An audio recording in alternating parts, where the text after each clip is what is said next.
ನನ್ನೆಲ್ಲ ಯೂಟ್ಯೂಬ್ ವೀಕ್ಷಕ ಸ್ನೇಹಿತರಿಗೆ ನಿಮ್ಮ ಸುಪ್ರಿಯಾ ಶಿವಮೂರ್ತಿಗೌಡ ಮಾಡುವ ನಮಸ್ಕಾರಗಳು. ಎಲ್ಲರೂ ಹೇಗಿದ್ದೀರಿ? ಚೆನ್ನಾಗಿದ್ದೀರಾ ಅಂತ ಭಾವಿಸ್ತಾ ರಾಮಾಯಣದ 150ನೇ ವಿಡಿಯೋ ನಂದಿದ್ದು ನಂಗೆ ಭಾಳ ಖುಷಿ ಆಗ್ತಿದೆ. ಹಿಂದೆ ಹೇಳಿರೋ ಹಾಗೇನೆ ನಮ್ಮ ಕರ್ತವ್ಯ ನಾವು ಮಾಡೋಣ, ಫಲಾಫಲ ದೇವ್ರಿಗೆ ಬಿಡೋಣ ಅಂದ ಹಾಗೆ ನಾನು ಕೂಡ ನನ್ನ ಒಂದು ಮನದಾಳದ ಒಂದು ಆಸೆ ರಾಮಾಯಣನ ಎಲ್ಲರಿಗೂ ತಿಳಿಸಿ ಹೇಳೋದು, ಆ ಕರ್ತವ್ಯನ ನಾನು ಮಾಡ್ತಾ ಇದ್ದೀನಿ.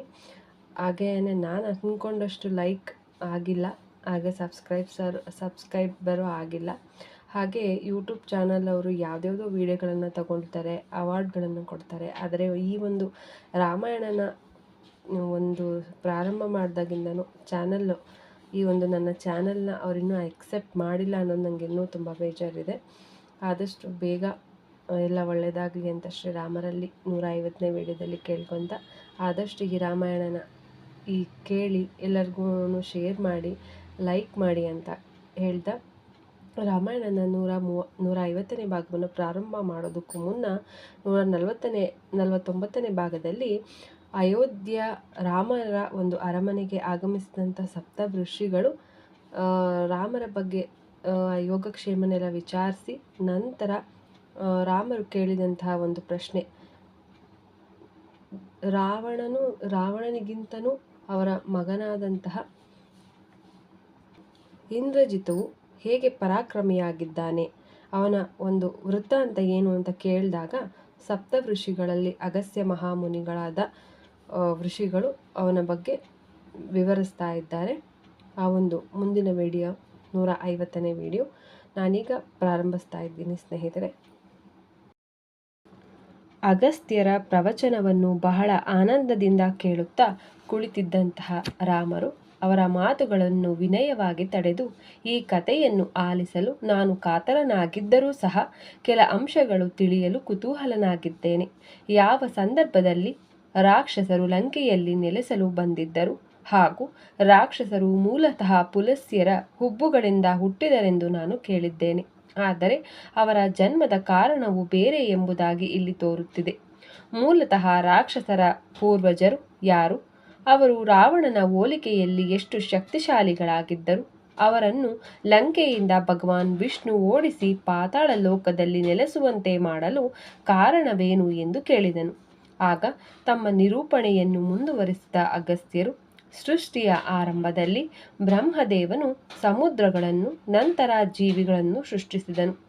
ಹಸಿವು ಮತ್ತು ದಾಹದಿಂದ ಬಳಲಿದ ಆ ಜೀವಿಗಳು ಬ್ರಹ್ಮದೇವನನ್ನು ಸಮೀಪಿಸಿ ತಾವು ಏನು ಮಾಡಬೇಕೆಂದು ಕೇಳಿದಾಗ ಮನಪೂರ್ವಕವಾಗಿ ನಕ್ಕ ಬ್ರಹ್ಮದೇವನು, ನೀವು ಸಮುದ್ರವನ್ನು ಎಲ್ಲ ರೀತಿಯಿಂದಲೂ ರಕ್ಷಿಸಬೇಕು ಎಂದರು.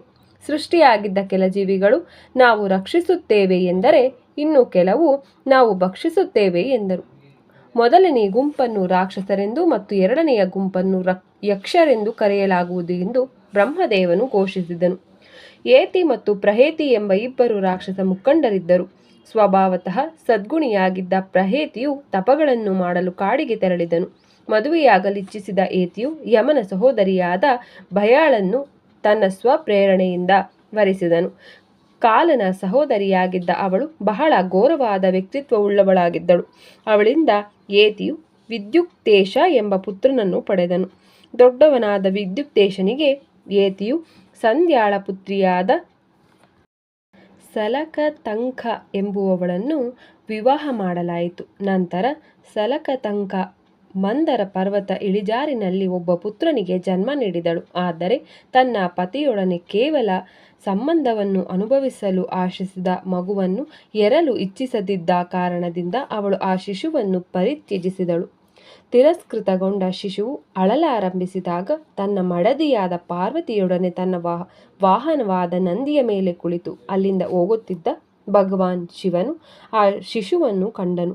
ಕರುಣಾಮಯಿಯಾದ ಉಮೆಯ ವಿನಂತಿಯ ಮೇರೆಗೆ ಆ ಶಿಶುವನ್ನು ಕೂಡಲೇ ದೊಡ್ಡವನಾಗಿಸಿದ ಶಿವನು ಅವನಿಗೆ ಅಮರತ್ವವನ್ನು ನೀಡಿದನು. ನಂತರ ತನ್ನ ಪತ್ನಿಯನ್ನು ಇನ್ನೂ ಸಂತೋಷಗೊಳಿಸಲಿಚ್ಛಿಸಿದ ಶಿವನು ಆ ಮಗುವಿಗೆ ಒಂದು ಹಾರಾಡಬಹುದಾದ ನಗರವನ್ನು ಕೊಟ್ಟನು. ಆಗ ಪಾರ್ವತಿಯು, ಇನ್ನು ಮುಂದೆ ನಿನ್ನ ವಂಶದ ಸ್ತ್ರೀಯರು ಗರ್ಭಧರಿಸುವ ಸಮಯದಲ್ಲೇ ಮಕ್ಕಳಿಗೆ ಜನ್ಮ ನೀಡುತ್ತಾರೆ. ಹಾಗೂ ಜನಿಸುವ ಮಕ್ಕಳು ತಮ್ಮ ತಾಯಿಯರ ಗಾತ್ರಕ್ಕೆ ಕೂಡಲೇ ಬೆಳೆಯುತ್ತಾರೆ ಎಂಬ ವರವನ್ನು ನೀಡಿದಳು.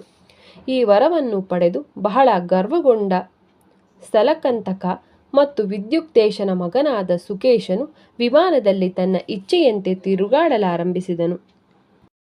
ಸುಕೇಶನ ಸಮೃದ್ಧಿಯನ್ನು ಕಂಡ ಗ್ರಾಮಿಣಿ ಎಂಬ ಗಂಧರ್ವನು ತನ್ನ ಸುಂದರ ಮಗಳಾದ ದೇವವತಿಯನ್ನು ಅವನಿಗೆ ಕೊಟ್ಟು ವಿವಾಹ ಮಾಡಿದನು.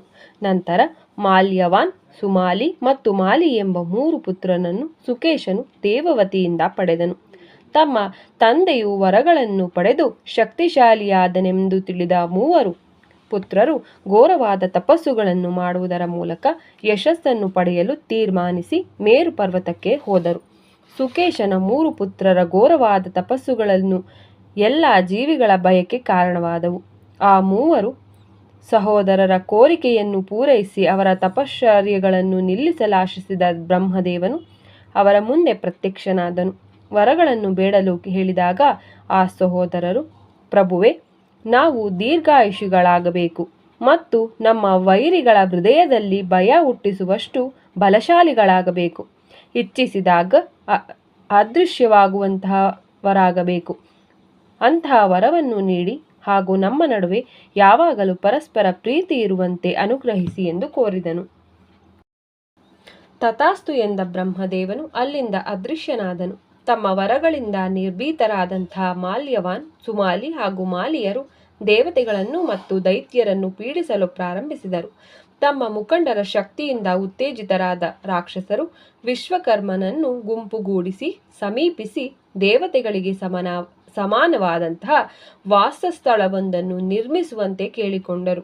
ಆಗ ವಿಶ್ವಕರ್ಮನು ತಾನು ಇಂದ್ರನ ಆಜ್ಞೆಯ ಮೇರೆಗೆ ಬಹಳ ಹಿಂದೆ ನಿರ್ಮಿಸಿದ್ದ ಚಿನ್ನದ ಗೋಡೆಗಳಿಂದ ಸುತ್ತುವರೆದಿದ್ದ ಲಂಕೆಯ ಬಗ್ಗೆ ರಾಕ್ಷಸರಿಗೆ ತಿಳಿಸಿದನು. ನಂತರ ವಿಶ್ವಕರ್ಮನ ಒತ್ತಾಯದ ಮೇರೆಗೆ ರಾಕ್ಷಸರು ಅಲ್ಲಿ ನೆಲೆಸಲು ಪ್ರಾರಂಭಿಸಿದರು.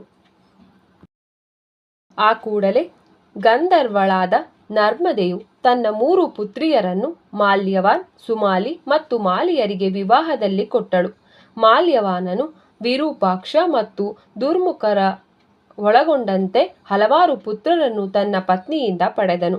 ಸುಮಾಲಿಯ ಹೆಂಡತಿಯು ಪ್ರಹಸ್ತ್ರ, ಅಕಂಪನ, ದುರ್ಮಾಕ್ಷ, ಸುಪಾಕ್ಷ್ವ ಹಾಗೂ ಪ್ರಹಸ್ರರಿಗೆ ಜನ್ಮ ನೀಡಿದಳು.